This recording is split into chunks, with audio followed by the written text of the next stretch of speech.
Mga kaparokya, bago natin umpisahan ang huling bahagi ng ating online viewership sa araw na ito ng Martes, October 1, ay ibibigay ko muna sa inyo ang nangyaring online viewership sa unang yugto at ikalawang yugto. Pero bago natin umpisahan yan mga kaparokya, humiling ako na pakisubscribe ang aking YouTube channel.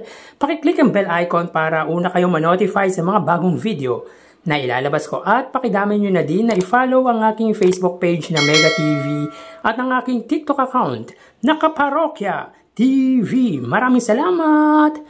So yun nga mga parokya, bago natin umpisahan or bago ko ibigay ang nangyari sa unang yugto at ikalawang yugto, ay magsha-shoutout muna tayo mga kaparokya.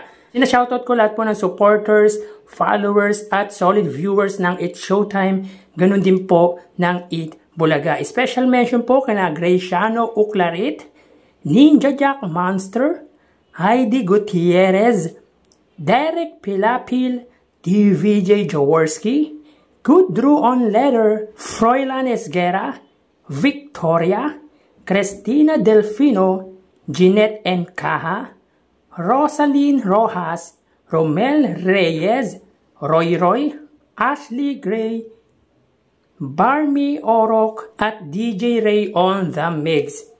Maraming salamat po at sobrang na-appreciate ko po kayo mga kaparokya. So tara, punta po tayo sa nangyaring online viewership sa unang yugto at ikalawang yugto. So sa unang yugto, around 1:40 PM, ang It's Showtime po ay nakakuha ng total na 77,000 viewers. 4,000 dito ay mula sa kanilang Facebook Live, 16,000 ay para po sa TV Network YouTube channel under GMA Network, at ang 57,000 naman po ay mula sa kanilang main YouTube channel under ABS-CBN It's Showtime. Ang Eat Bulaga naman po ay may total na 103,000 live viewers. 3,000 po para po sa kanilang main Facebook page, 29,000 po under TV5 Philippines, at 71,000 naman po mula sa kanilang main YouTube channel under Eat Bulaga TVJ. Sa ikalawang yugto naman po, ang It's Showtime po ay nakakuha ng total na 84,000 viewers. 4,000 po mula sa kanilang Facebook Live, 21,000 sa TV Network YouTube channel, at 59,000 naman po mula sa kanilang main YouTube channel. Ang Eat Bulaga naman po ay nakakuha ng total na 129,000 live viewers. 4,000 dito mula sa kanilang Facebook Live, 38,000 naman po mula sa kanilang TV Network YouTube channel, at 87,000 naman po mula sa kanilang main YouTube channel. So again mga parokya, sa unang yugto ang It's Showtime po ay may 77,000 viewers, at ang Eat Bulaga naman po ay may 103,000 live viewers.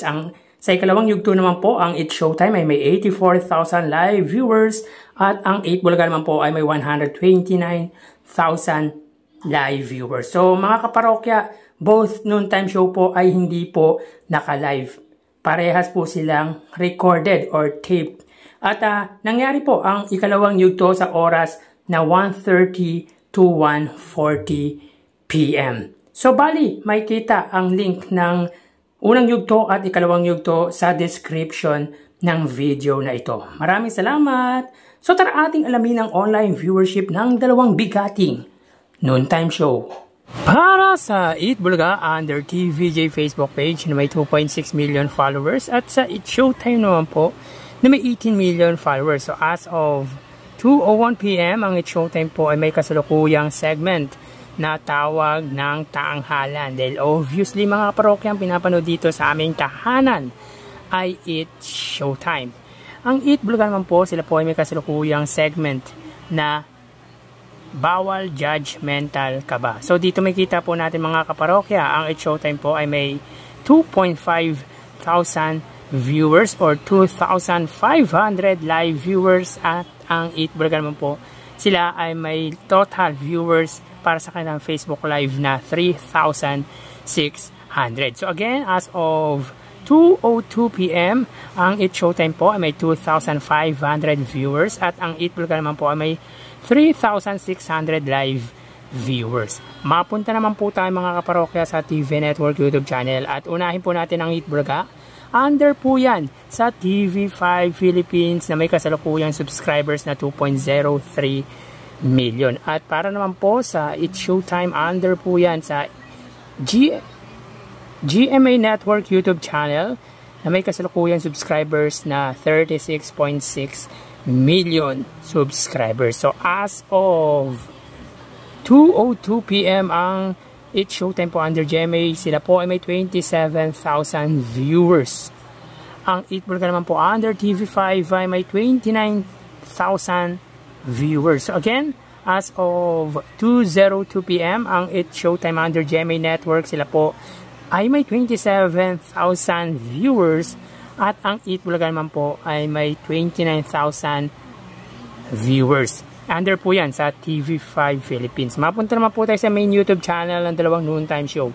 Para po sa It's Showtime, under po ito sa ABS-CBN It's Showtime na may 2.38 million subscribers at sa Eat Bulaga naman po under Eat Bulaga TVJ YouTube channel na may 1.12 million subscribers. So as of 2:03 PM ang It's Showtime po, sila ay may 44,000 viewers.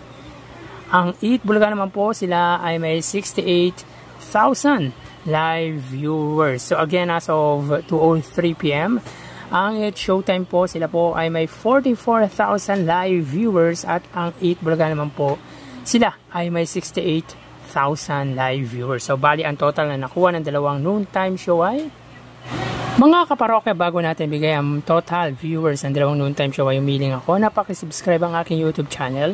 Pakiclick ang bell icon para una kayong ma-notify sa mga bagong video na ilalabas ko. At pakidami nyo na din na i-follow ang aking Facebook page na Mega TV at ang aking TikTok account na Kaparokya TV. Maraming salamat!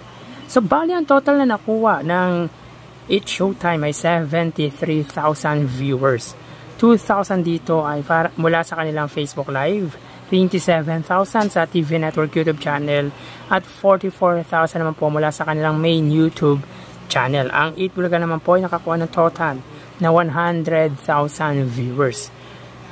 3,000 mula sa kanilang Facebook Live, 29,000 sa TV Network YouTube channel, at 68,000 naman po para sa kanilang main YouTube channel. So again, ang It's Showtime po, sila po ay nakakuha ng total na 73,000 at ang Eat Bulaga naman po ay 100,000 viewers. So, dyan po nagtatapos ang ating online viewership as of 2:05 PM. At bukas ay matutunghayan nyo na naman ang panibagong yugto ng ating online views update ng dalawang bigating noontime show dito sa bansa. Magpapaalam na po ako. Magsiingat po tayo mga kaparokya dahil may bagyo. Thank you and God bless.